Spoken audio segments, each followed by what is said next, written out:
మీ మోకాల నొప్పులకు ఎటువంటి సర్జరీ లేకుండా ఎపియాన్ పెయిన్ క్లినిక్ అందిస్తున్న అత్యాధునిక చికిత్స. నమస్కారం, వెల్కమ్ టు సుమన్ టీవీ. నేను గీతాంజలి. ప్రస్తుతం మనతో పాటు భారతీయ శంకరపీఠం వ్యవస్థాపకులు, ప్రముఖ ఆధ్యాత్మికవేత్త, బ్రహ్మశ్రీ అన్నవరపు తిరుపతి మూర్తి అవధాని గురువుగారు ఉన్నారు. వారితో మాట్లాడదాం. గురుగారు నమస్కారం అండి. ఓం శ్రీ మహాగణాధిపతయే నమః. గురుగారు 29 అమావాస్య, 30వ తారీఖు యుగాది. అయితే చాలా మంది కొన్ని సందేహం, ముందు అమావాస్య ఎప్పుడు వచ్చే పద్ధతి అయినా కూడా ఇల్లు ఎప్పుడు శుభ్రం చేసుకోవాలి, దేవుడి పట్టాలు ఎప్పుడు తీయాలి, ఎప్పుడు శుభ్రం చేసుకోవాలి అనేది చాలా ఇది ఒక సందేహం అండి. ఇల్లు శుభ్రం చేసుకునే విషయంలో అంటే నియమాలు ఏమన్నా ఉన్నాయా? ఈ సమయంలో ముందు రోజే చేసుకోవచ్చు, ఎందుకంటే 28 కూడా అమావాస్య ఉందని చెప్తున్నారు. మరి ఇంకా 27నే శుభ్రం చేసేసుకోవాలా? మరి ఈ 2 రోజులు అంట అనేది ఒకవేళ వస్తే గనక ఇంట్లో అప్పుడు పరిస్థితి ఏంటి? లేదు ఉగాది రోజు ఉదయమే శుభ్రం చేసుకున్నా పర్వాలేదా?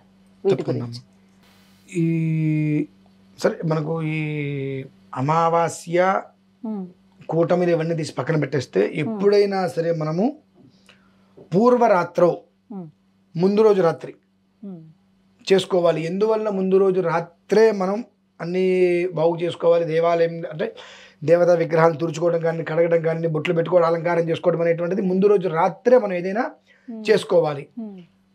2 రోజుల ముందు కూడా మనం చేసుకోవచ్చు కదండి అని కొంతమంది అనుకుంటూ ఉంటారు. అది 10 రోజుల ముందు కూడా మనం చేసుకోవచ్చండి. కాకపోతే ఎప్పుడైతే కనుక నువ్వు రేపు ఒక పండగ ఉందనో, ఇంట్లో ఒక ఆరాధన ఉందనో, ఒక 4 రోజుల ముందు 3 రోజుల ముందు ఇల్లు మొత్తం దులిపేసుకొని, మొత్తం బట్టలు అవన్నీ కూడా ఉతికేసుకొని ఆరేసేసుకొని, ఈ దేవుడు పటాలు మొత్తం అన్నీ కూడా శుభ్రం చేసుకొని కనుక నువ్వు ఉన్నట్లయితే, అప్పటి నుంచి నువ్వు ఏదైతే కనుక ఇంట్లో ఒక సంకల్పం చేసుకున్నావో అది పూర్తయ్యే వరకు కూడా బ్రహ్మచర్య వ్రత నియమాన్ని పాటించాలి.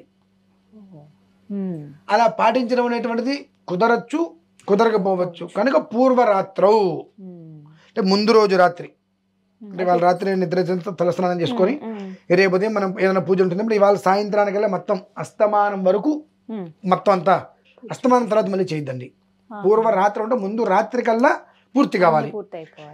4 3 అట్లా మొదలు పెట్టేసుకొని సంధ్యా సమయానికల్లా చక్కగా అంతా పూర్తి చేసుకొని జ్యోతిష్మతీం తమాసాదయామి మీరు దీపం వెలిగించి పెట్టుకోండి. మర్నాడు ఉదయం ఆ దీపం తీసేసి మళ్ళీ కొత్త దీపం పెట్టేసుకోండి. ఇబ్బంది లేదు.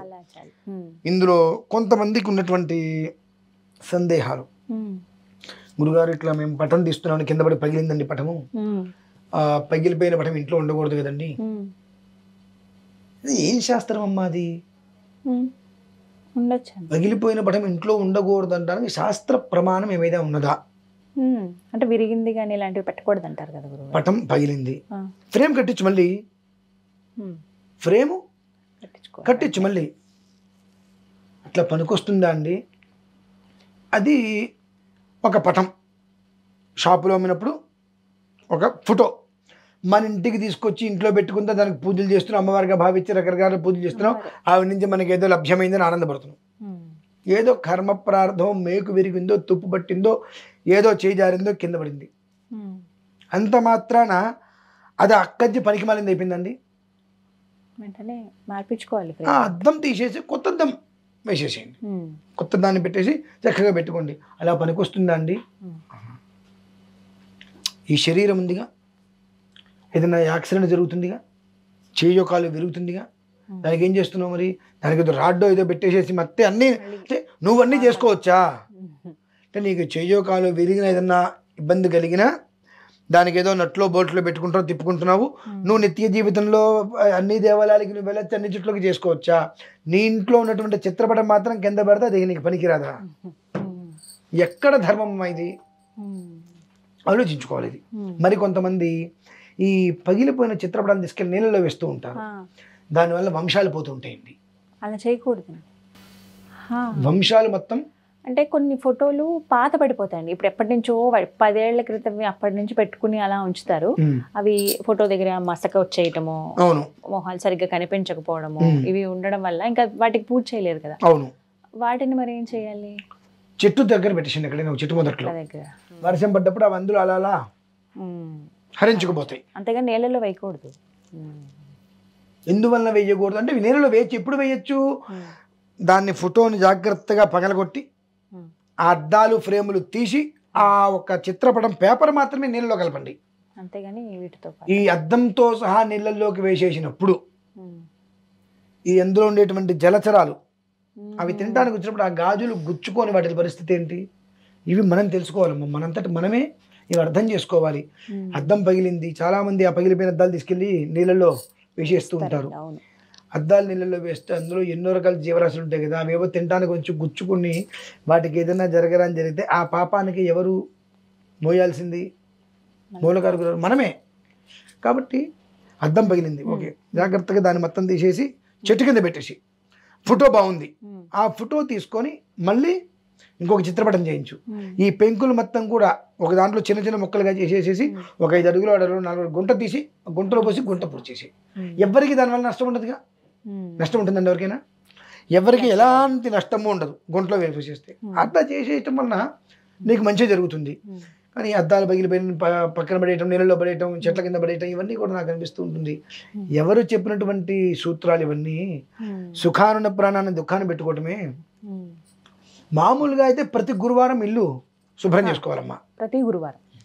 ప్రతి గురువారం ఇల్లు శుభ్రం చేసుకోవాలి. ఎందువల్ల గురువారం ఇల్లు శుభ్రం చేసుకోవాలి అంటే దానికి వర్గత్రయం చెప్పబడి ఉంటుంది. బుధవారం స్త్రీ తలంటి పోసుకోవాలమ్మా, శుక్రవారం పోసుకోకూడదు, శాస్త్ర ప్రమాణం. శుక్రవారం తలస్నానం చేయకూడదు, బుధవారం తలస్నానం చేయాలి. ఆ బుధవారం తలస్నానం చేసిన తర్వాత గురువారం సాయంత్రం వీళ్ళు చక్కగా ఇల్లుని మొత్తం తలస్నానం ఎందుకు చేస్తున్నారు, తలస్నానానికి ప్రాముఖ్యత ఏంటంటే చాలామందికి అనాది నుంచి బుధవారం తలస్నానం చేసిన తర్వాత శుక్రవారం వరకు కూడా ఆ 3 రోజులు కూడా భగవదాధీనం అనేటువంటిది ఒకటి ఉన్నది. కనుక బుధవారం అనేటువంటిది తలస్నానం చేసేసిన తర్వాత ఆ రాత్రి చక్కగా ప్రశాంతంగానే జాగ్రత్తగా ఉండి మరునాడు గురువారం లక్ష్మీవారం అంటారు దాన్ని, ఆ రోజు కొన్ని అర్చనలు చేసుకొని సాయంత్రం చక్కగా అన్ని నీట్గా శుద్ధి చేసుకుంటారు. శుద్ధి చేసుకొని సాయంత్రం నుంచి మళ్ళీ శుక్రవారం పొద్దు అనేదో అంటుంటారు. అప్పుడు మనకు దాని నుంచి ఆ ఆరాధనలు అనేటువంటిది పూర్వంలో చేసేవారు. ఇప్పుడు అది మొత్తం అన్ని పోయినాయిలే కానివ్వండి. ఇప్పుడు ఆ వారం ఈ వారం అని లేవు, మనకి ఎప్పుడు కుదిరితే అప్పుడే తలస్నానం వచ్చేసింది. కాబట్టి అందులో రేపు అమావాస్య కూడా వస్తుంది. పూర్వరాత్రం 29 రాత్రి. ఇంకా మీకు కాస్త ఏదైనా అనుమానం ఉంటే 28 రాత్రి సాయంత్రం శుభ్రంగా బాగు చేసేసుకోండి. బాగు చేసుకొని అదైపోతుంది. 29 రాత్రి మళ్ళీ బాగు చేసుకోండి. ఏదైనా కాస్త ఇది ఉన్నట్టయితే కనుక ఆ మూల ఏదైనా మీకు కాస్త అనుమానంగా ఉందంటే 29 రాత్రికి కూడా మరలా శుభ్రంగా చేసుకోగలిగితే అది ఎప్పుడు 29 రాత్రి అనేటువంటిది దీనికి సంధ్యా సమయం వర్తించదండి. దీనికి సంధ్యా సమయం కాదు, రాత్రి సమయంలోనే ఆ మొత్తం అంతా శుభ్రంగా. అంటే ఉదయానికి మన ఇంట్లో తోమవలసినటువంటి గిన్నె ఉండకూడదమ్మా. ఒక మాటగా చెప్పాలంటే తోమవలసినటువంటి గిన్నె ఉదయానికి ఇంట్లో ఉండకూడదు. ఉదయం తోమవలసిన గిన్నె ఏదైనా ఉంది అంటే మీరు స్నానం చేసిన తర్వాత ఇల్లు ఊడ్చుకొని దీపారాధన చేసిన తర్వాత ఇంట్లో టీనో కాఫీనో పెట్టుకుంటే ఆ గిన్నె మినహాయిస్తే తోమవలసినటువంటి పాత్ర ఇంట్లో మర్నాటికి ఉండకూడదు. అది మనకు ప్రధానం తీసుకోవాల్సింది. అప్పుడు ఆ ఇల్లు శుచివంతంగా ఉంటుంది. ఎప్పుడు ఆ ఇల్లు అప్పుడు శుచితో ఉంటుంది కూడుకొని. లేదనుకోండి నిన్న రాత్రి విధానాన్ని బట్టి అందులోనే ఉంటే మర్నాటికి అదే అశుచి ఇల్లు మొత్తం కూడా ఆపాదిస్తూ ఉంటుంది. కాబట్టి మనకు కొంచెం ఆ అశుచి అనేటువంటిది ఉన్న చోట లక్ష్మి అమ్మవారు వెళ్ళిపోయి జ్యేష్ఠాదేవి పెద్దమ్మ తెలుసా? పెద్దమ్మ విన్నాను, దరిద్రం పెద్దమ్మ. ఆ దరిద్ర పెద్దమ్మ అనే ఆవిడ వెంటనే ఇంటికి వస్తుంది. ఆవిడ ఎక్కడ ఉంటుందంటే ఇటువంటి చోట్ల ఉంటుంది.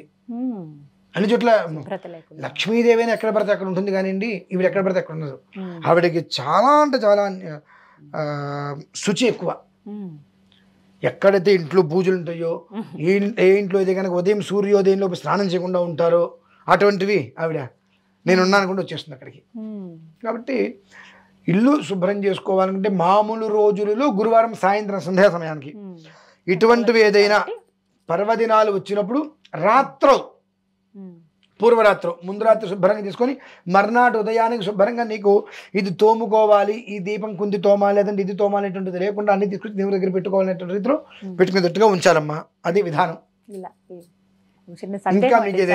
లేదు ఇదే సందేహం చాలా మంది అదే అడుగుతారు. అంటే అమావాస్య రోజు తోడు వచ్చా లేదా శుభ్రపరచని.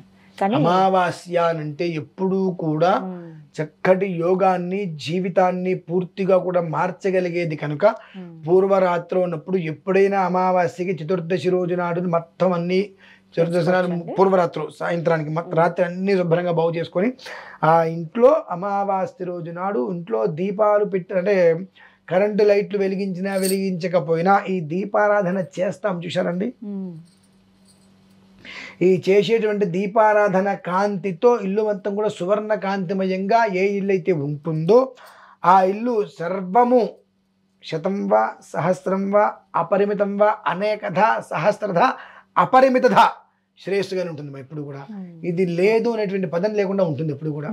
కాబట్టి ప్రతిదీ పూర్వరాత్రం ఆ ఉదయానికి మనకు ఇది తోమవలసిన పదార్థము వస్తువు అనేటువంటిది లేకుండా ఉండాలి అంతే. ధన్యవాదాలండి, సందేహాన్ని నివృత్తి చేశారు. నమస్కారం.